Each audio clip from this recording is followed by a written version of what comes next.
Hello guys, welcome back to Satyamev. আমি সুরজিৎ এবং আজকে আমি আলোচনা করব কন্টেস্টেড ডিভোর্স নিয়ে। আগের ভিডিওতে আমি কন্টেস্টেড ডিভোর্সের গ্রাউন্ডস গুলো আপনাদের সামনে তুলে ধরেছি যে কি কি গ্রাউন্ডসে একটা কন্টেস্টেড ডিভোর্স অ্যালাউ হতে পারে। আজকে আমি আলোচনা করব এক্স পার্টি ডিভোর্স নিয়ে। এক্স পার্টি ডিভোর্স কিভাবে পাওয়া যেতে পারে এবং কন্টেস্টেড ডিভোর্স ফাইল করতে গেলে কি কি ডকুমেন্ট লাগবে, কোথায় একটা কন্টেস্টেড ডিভোর্স ফাইল করা যায় এবং total steps by steps procedure কি রয়েছে খুব সহজ সরল ভাষায় আমি বলে দেবো। তো ভিডিওটা কিন্তু খুব ইম্পর্টেন্ট হতে চলেছে, শেষ পর্যন্ত অবশ্যই দেখবেন। তো চলুন ভিডিওটি শুরু করি। তো সব থেকে প্রথমে জানতে হবে জুরিসডিকশন, অর্থাৎ কোন কোর্টে আপনি আপনার ডিভোর্স কেসটা ফাইল করতে পারবেন। তো আপনাকে বলে রাখি, এই যে ডিভোর্স কেসের জুরিসডিকশন হয় এটা কিন্তু সিভিল বা ক্রিমিনাল কেসে যেভাবে জুরিসডিকশন ভাগ করা হয় সেই রকমই ভাগ করা হয় পুলিশ স্টেশনের মাধ্যমে। অর্থাৎ আপনার জুরিসডিকশন কি হবে সেটা বিচার করা হবে পুলিশ স্টেশন অনুযায়ী। যদি এই পুলিশ স্টেশন হয় তাহলে এই ডিস্ট্রিক্ট কোর্টে, যদি অন্য পুলিশ স্টেশন হয় তাহলে অন্য কোনো ডিস্ট্রিক্ট কোর্টে হবে এবং পুলিশ স্টেশন অনুযায়ী কিন্তু জুরিসডিকশনটা কিন্তু ভাগ করা হয়। তো আপনাকে বলে রাখি, আইনে কিন্তু টোটাল 4টে জায়গা দেওয়া রয়েছে, যে কোনো একটা জুরিসডিকশন ধরে কিন্তু আপনারা কেসটা ফাইল করতে পারবেন। সেগুলো কি কি? প্রথমে হচ্ছে রেসপন্ডেন্টস প্রেজেন্ট অ্যাড্রেস, অর্থাৎ অপোজিট পার্টি যার এগেনস্টে আপনি কেসটা ফাইল করছেন সে যেই জায়গার থাকে সেই জায়গার কোন পুলিশ স্টেশনের আন্ডারে পড়ছে প্রথমে আপনাকে জানতে হবে এবং সেই পুলিশ স্টেশন কোন কোর্টের আন্ডারে পড়ছে আপনাকে দেখে নিতে হবে।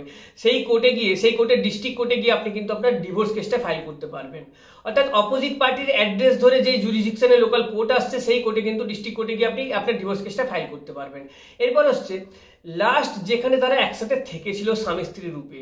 স্বামী এবং স্ত্রী তারা যদি একসাথে তাদের শ্বশুর বাড়িতে লিড করে থাকে তাহলে শ্বশুর বাড়ির অ্যাড্রেস ধরে, বা যদি অন্য কোথাও ভাড়া বাড়ি বা কাজের সূত্রে থেকে থাকে সেই ক্ষেত্রে যদি ভ্যালিড ডকুমেন্ট থাকে সেই ক্ষেত্রে সেই জুরিসডিকশন ধরেও কিন্তু কেসটা ফাইল করা যায়। অর্থাৎ লাস্ট যেখানে স্বামী এবং স্ত্রী একসাথে স্বামী স্ত্রী রূপে ছিল সেই অ্যাড্রেস ধরেও কিন্তু কেসটা ফাইল করা যায়। আর 3 নম্বর হচ্ছে যেখানে ম্যারেজটা হয়েছিল। যদি আপনার রেজিস্ট্রি ম্যারেজ হয়ে থাকে তাহলে ম্যারেজ রেজিস্টার কোন পুলিশ স্টেশনের আন্ডারে আপনাকে দেখে নিতে হবে এবং তার যে ডিস্ট্রিক্ট কোর্ট রয়েছে সেখানে আপনি ফাইল করছেন। আর যদি আপনার আনরেজিস্টার্ড ম্যারেজ হয়ে থাকে, যদি সোশ্যাল ম্যারেজ হয়ে থাকে, তাহলে সোশ্যাল ম্যারেজটা কোথায় হচ্ছে তার জুরিসডিকশন ধরেও কিন্তু কেস ফাইল করা যেতে পারে। আর 4 নম্বর হচ্ছে যে পিটিশনটা ফাইল করছে তার প্রেজেন্ট অ্যাড্রেস হিসেবে যে জুরিসডিকশন রয়েছে সেই জুরিসডিকশনও ফাইল করা যায়। অর্থাৎ 4টে জুরিসডিকশন হলো, এক যেখানে ম্যারেজটা হয়েছে সেটা সোশ্যাল হোক বা রেজিস্ট্রি, তার জুরিসডিকশন ধরে কিন্তু আপনার কেসটা ফাইল করতে পারবেন।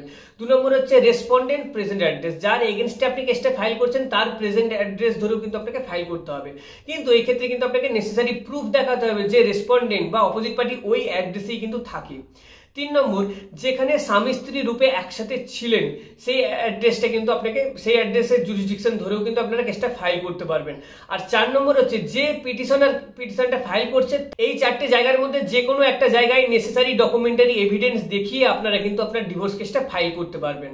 তো এরপর আপনাকে জানতে হবে কি কি ডকুমেন্টস লাগবে আপনার ডিভোর্স কেসটা ফাইল করার সময়।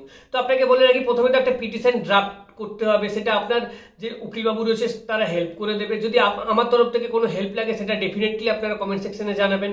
তো দ্বিতীয়ত হচ্ছে যে পিটিশনটা ফাইল করছে তার আইডেন্টিটি প্রুফ, তার অ্যাড্রেস প্রুফ হিসেবে কোনো ডকুমেন্টস, গভর্নমেন্ট অ্যাপ্রুভ কোনো ডকুমেন্টস কিন্তু ফাইল করতে হবে। যদি রেজিস্টার্ড ম্যারেজ থাকে তাহলে ম্যারেজ সার্টিফিকেট এবং আধার কার্ড দুটোই সে ফাইল করে দিতে পারে।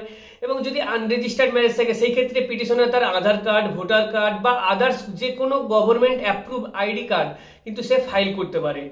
এরপর হচ্ছে প্রুফ অফ ম্যারেজ, আপনি যেই ম্যারেজটার এগেনস্টে ডিভোর্স চাইছেন সেই ম্যারেজটা যে সত্যি হয়েছিল তার কিন্তু ভ্যালিড এভিডেন্স দিতে হবে। যদি রেজিস্টার্ড ম্যারেজ হয়ে থাকে এখানেও কিন্তু আপনি ম্যারেজ সার্টিফিকেটটা কিন্তু অ্যাটাচ করে দিতে পারেন।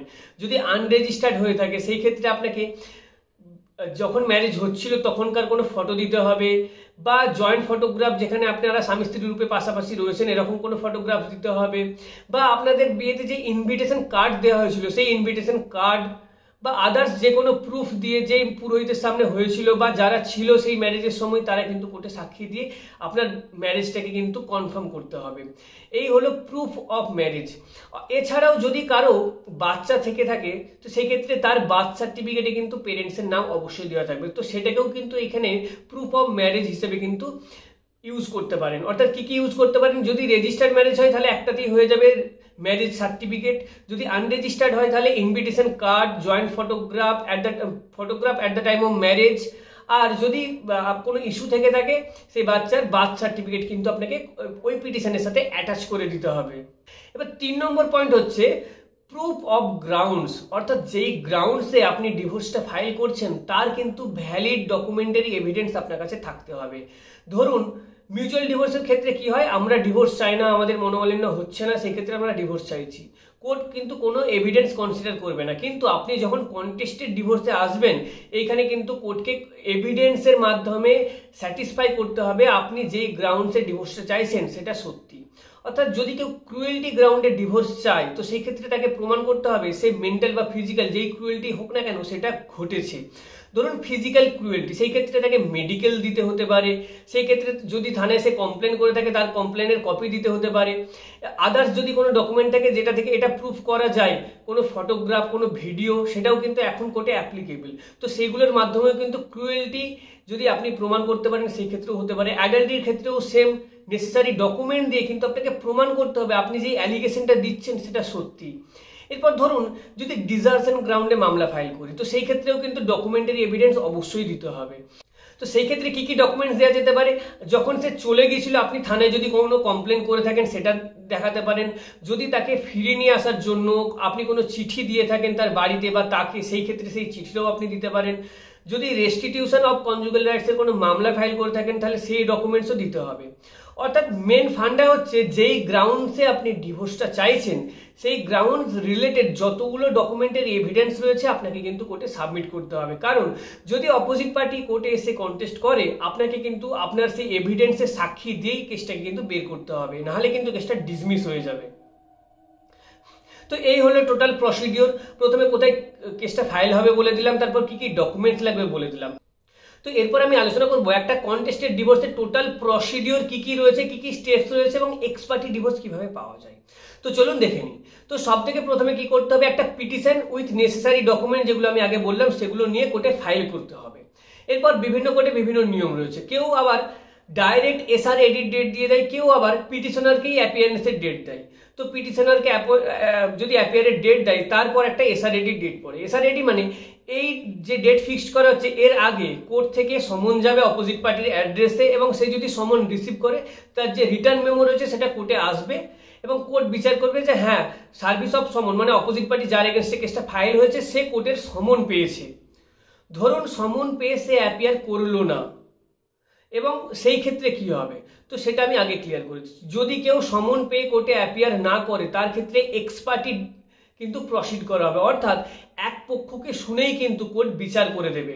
কিন্তু যদি এমন কোনো ডাউট চলে আসে কোর্টের মনে যে সার্ভিস অফ সমনটা অ্যাকচুয়ালি কি ঘটেছে বা যদি লিগাল কোনো কোশ্চেন মার্ক যদি সেখানে উঠে যায় তো সেই ক্ষেত্রে কিন্তু কোর্ট পেপার পাবলিকেশনেরও একটা ডেট দিয়ে দিতে পারে। ধরুন সার্ভিস অফ সমন কমপ্লিট হয়ে গেল কিন্তু জজ সাহেবের মনে কোনো প্রশ্ন আসলো, সেই ক্ষেত্রে কিন্তু পেপার পাবলিকেশনের একটা ডেট পড়বে। এটা কিন্তু অ্যাজ ইউজুয়াল একটা পেপার পাবলিকেশনের ডেট পড়ে যায়। এক্ষেত্রে কি হয়, কোর্টের একটা নির্দিষ্ট ফরম্যাট রয়েছে, সেই ফরম্যাটটা আপনাকে কিন্তু আপনার নেসেসারি ডকুমেন্ট ফিল আপ করে কোর্টের পারমিশন নিয়ে কিন্তু যে লোকাল এবং ডেলি নিউজ পেপার রয়েছে সেখানে কিন্তু পাবলিশ করতে হবে। সেখানে লেখা থাকবে এই কোর্টের আন্ডারে এই ব্যক্তি এর এগেনস্টে একটা ডিভোর্স কেস ফাইল করেছে যার নেক্সট ডেট এত তারিখে, যদি এই নামক ব্যক্তিকে আবেদন করা হচ্ছে তার যদি কোনো বক্তব্য থাকে যেন এই তারিখে এসে সে কোর্টের সামনে সেটা অ্যাপিয়ার করে বলে। তো এরকম ভাবে একটা নোটিশ কিন্তু পেপারে পাবলিশ করা হবে এবং সেটা ডেলি নিউজ পেপার হতে হবে এবং তার একটা কপি যে নেক্সট ডেট রয়েছে সেই নেক্সট ডেটে কিন্তু বাই ওয়ে অফ ফিরিস্তি সাবমিট করতে হবে। অর্থাৎ খুব সহজ সরল, আপনি প্রথমে কেসটা ফাইল করবেন, তারপর অপোজিট পার্টির কাছে সমন যাবে, যদি সমনটা স্যাটিসফাইড হয়ে অপোজিট পার্টি চলে এলো তাহলে ভালো, আলাদা প্রসিডিওর সেটা আমি বলছি। যদি না অ্যাপিয়ার করে সেই ক্ষেত্রে কিন্তু পেপার পাবলিকেশনের একটা ডেট পড়তে পারে এবং সেই পেপার পাবলিকেশনটা কি হবে, কোর্টের ড্রাফট কোর্ট সিল ছাপ্পা দেওয়ার পর স্ট্যাম্প দেওয়ার পর আপনাকে কিন্তু পেপারে পাবলিশ করতে হবে এবং তার একটা কপি কিন্তু কোর্টে সাবমিট করতে হবে। এবার ধরুন তারপরে যদি অপোজিট পার্টি না অ্যাপিয়ার করে, সমন সার্ভিস হয়ে গেছে তাতেও অ্যাপিয়ার করেনি, পেপার পাবলিকেশন হয়ে গেছে তাতেও অ্যাপিয়ার করছে না, তখন কিন্তু তার ডিভোর্স কেসটা এক্স পার্টি প্রসিড করে এক্স পার্টি ডিভোর্স অ্যালাউ করে দেওয়া হবে। অর্থাৎ পিটিশনার যে পিটিশনটা ফাইল করেছে তার রিগার্ডিং যে ডকুমেন্টসগুলো রয়েছে এভিডেন্স হিসেবে সেগুলো সে কোর্টে সাবমিট করে একপক্ষভাবেই কিন্তু অপর পক্ষের হিয়ারিং ছাড়াই কিন্তু একটা এক্স পার্টি ডিভোর্স পেয়ে যাবে। তো এই ক্ষেত্রে বলে রাখি একটা এক্স পার্টি ডিভোর্স কিন্তু পরেও চ্যালেঞ্জ হতে পারে, এমন না যে যদি কন্টেস্টেড হয় সেটা চ্যালেঞ্জ হতে পারে না, সেটারও কিন্তু অ্যাপিল রয়েছে। অর্থাৎ দুটো ক্ষেত্রেই কিন্তু যদি কন্টেস্টেড ডিভোর্স হোক বা এক্স পার্টি ডিভোর্স হোক তার কিন্তু চ্যালেঞ্জ করা পরে যেতে পারে। তো যাই হোক, যদি অপোজিট পার্টি অ্যাপিয়ার না করে সেই ক্ষেত্রে কিন্তু পিটিশনার যে রয়েছে খুব ইজিলি ডিভোর্স পেয়ে যেতে পারে এক্স পার্টি ওয়াইজ, এবং এটা খুব কিন্তু শর্টেস্ট ওয়ে ডিভোর্স পাবার। কিন্তু যদি অপোজিট পার্টি অ্যাপিয়ার করে যায় সেই ক্ষেত্রে কিন্তু প্রসিডিওরটা অনেক লেন্দি হয়ে যায় এবং প্রসিডিওরটা আলাদা হয়ে যায়। তো চলুন জেনে নিই সেই প্রসিডিওরটা কি। তো নোটিশ পাওয়ার পর বা পেপারে পাবলিকেশন করার পর অপোজিট পার্টি অ্যাপিয়ার করলো কোর্টে, তাকে তার রিটেন স্টেটমেন্ট ফাইল করার একটা ডেট দেবে। তার রিটেন স্টেটমেন্ট মানে আপনি আপনার পিটিশনটা বিভিন্ন অ্যালিগেশন দিয়ে বা বিভিন্ন রিজন দেখিয়ে ফাইল করেছেন, কোর্ট তার থেকেও একটা রিজন জানবে যে এই পিটিশনের এগেনস্টে আপনার কোনো অবজেকশন বা আপনার কোনো স্টেটমেন্ট আছে কিনা, সেটা রিটেন ওয়াইজ আমাকে দিন, সেটাকে বলা হয় রিটেন স্টেটমেন্ট। এবং সেই রিটেন স্টেটমেন্ট ফাইল করার একটা ডেট ফিক্স থাকবে, এবং সেই ডেটে রিটেন স্টেটমেন্ট দেওয়ার পর রিকনসিলেশনের একটা স্টেজ পড়ে। এই রিকনসিলেশন স্টেজ কিন্তু এখন পুরো ম্যান্ডেটারি, সুপ্রিম কোর্ট কিন্তু রিকনসিলেশনটাকে ম্যান্ডেটারি করে দিয়েছে। অর্থাৎ একটা রিটায়ার্ড ডিস্ট্রিক্ট জাজ বা যেই কোর্টে আপনার কেসটা রয়েছে সেই জাজই কিন্তু আপনাদেরকে নিয়ে একবার মিটিং করার মতো বসবে, আপনাদের সমস্ত ডিসপিউট মিটিয়ে দেওয়ার চেষ্টা করবে। এবং যদি সেইখানে সমস্ত ডিসপিউট মিটে যায়, যদি আপনারা আবার সংসার করতে চান, সেই ক্ষেত্রে কিন্তু কেসটা শেষ হয়ে যাবে সেখানেই। যদি না হয় সেই ক্ষেত্রে যদি এক্স ডিস্ট্রিক্ট জাজের কাছে গিয়ে থাকে, সে একটা রিপোর্ট ফাইল করবে যে রিকনসিলেশন ফেল্ড হয়ে গেলে কেসটা আবার উঠে আসবে নর্মাল কোর্টে, এবং তারপরে ইস্যু ফ্রেমের ডেট পড়বে। এই ইস্যু ফ্রেমটা আবার কি? ইস্যু ফ্রেম হচ্ছে আপনি কোর্টে তো একটা কেস ফাইল করেছেন, কিন্তু কোর্টও বিচার করবে যে আপনি যেই কেসটা ফাইল করেছেন সেই কেসটা কি আদৌ সেখানে মেনটেনেবল, বা সেই কেসটার কি আপনি সেই কোর্ট জাজমেন্ট দিতে পারে। ধরুন একটা মহিলা ডিভোর্স কেস ফাইল করেছে যে তার স্বামী তাকে খুব অত্যাচার করে, মারে ধরে, তার সে শাস্তি চায়, ডিভোর্স চাই প্লাস সে আবার শাস্তি চায়। কিন্তু আপনাকে বলে রাখি, ম্যাট সুট বা ডিভোর্স কেসে কিন্তু যে কোর্টে আপনার মামলাটা চলে সেই কোর্টে কিন্তু এই ম্যাট সুটে কোনো শাস্তি দেওয়া যায় না, তার জন্য কিন্তু সেপারেট ক্রিমিনাল কেস আপনাকে ফাইল করতে হবে। অর্থাৎ আপনি যা কিছু অ্যালিগেশন বা যা কিছু প্রেয়ার দেবেন সেটাই যে অ্যালাউ হয়ে যাবে তার কোনো মানে নেই। কোর্ট কিন্তু নিজে থেকে একটা ইস্যু ফ্রেম করবে, বিভিন্ন কোশ্চেন অ্যারাইজ করবে। ধরুন যদি জুরিসডিকশন পয়েন্ট নিয়ে কোনো কোশ্চেন থেকে থাকে, তাহলে কোর্ট এটা ইস্যু ফ্রেম করবে, whether the suit at all maintainable or not on the point of jurisdiction, এরকম কোনো কোশ্চেন অ্যারাইজ করবে। যদি কোনো ডকুমেন্টারি কোনো গলদ থেকে থাকে বা ডকুমেন্টারি কোনো কোশ্চেন মার্ক থেকে থাকে আপনার ডকুমেন্টে, তাহলে এরকমভাবে কোশ্চেন করবে যে পিটিশনের কাছে কি আদৌ কোনো ভ্যালিড ডকুমেন্ট রয়েছে যার বেসিসে একটা ডিভোর্স গ্র্যান্ট করা যেতে পারে। তো বিভিন্ন ধরনের কোশ্চেন ইস্যুর মাধ্যমে কিন্তু এখানে লেখা হবে, এবং সেই ইস্যু ফ্রেম হয়ে যাওয়ার পর বিভিন্ন কোশ্চেন এখানে কিন্তু চলে আসার পর তারপর ডেট পড়বে এভিডেন্সের, এবং পিটিশনারকে কিন্তু প্রথমে এভিডেন্স দিতে হবে। অর্থাৎ যে কেসটা ফাইল করেছে তাকে প্রথমে তার কেস প্রমাণ করতে হবে, বিভিন্ন ডকুমেন্টারি এভিডেন্স দিয়ে অন এফিডেভিট কিন্তু তাকে একটা এভিডেভিট ইন চিফ জমা দিতে হবে কোর্টের মাধ্যমে, এবং বিভিন্ন ডকুমেন্টারি এভিডেন্স অরিজিনাল কিন্তু কোর্টের সামনে তুলে ধরতে হবে।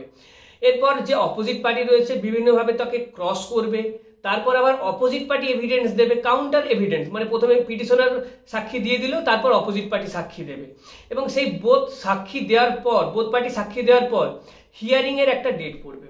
সেখানে প্রত্যেকটা পার্টি তাদের যে ডকুমেন্টারি এভিডেন্স রয়েছে, তাদের যে স্টেটমেন্ট রয়েছে তার উপর কিন্তু হিয়ারিং করবে, এবং তার উপর জজ সাহেব ভিত্তি করে দেখবে যে কোন ডকুমেন্টটা রিলায়েবল, কোন পিটিশনটা রিলায়েবল, তার উপর ভিত্তি করে কিন্তু একটা অর্ডার দেবে। যদি পিটিশনারের ডকুমেন্ট রিলায়েবল হয় সেই ক্ষেত্রে কিন্তু একটা ডিক্রি অফ ডিভোর্স গ্র্যান্ট হয়ে যাবে, নয়তো সেই কেসটা কিন্তু ডিসমিস করে দেওয়া হবে।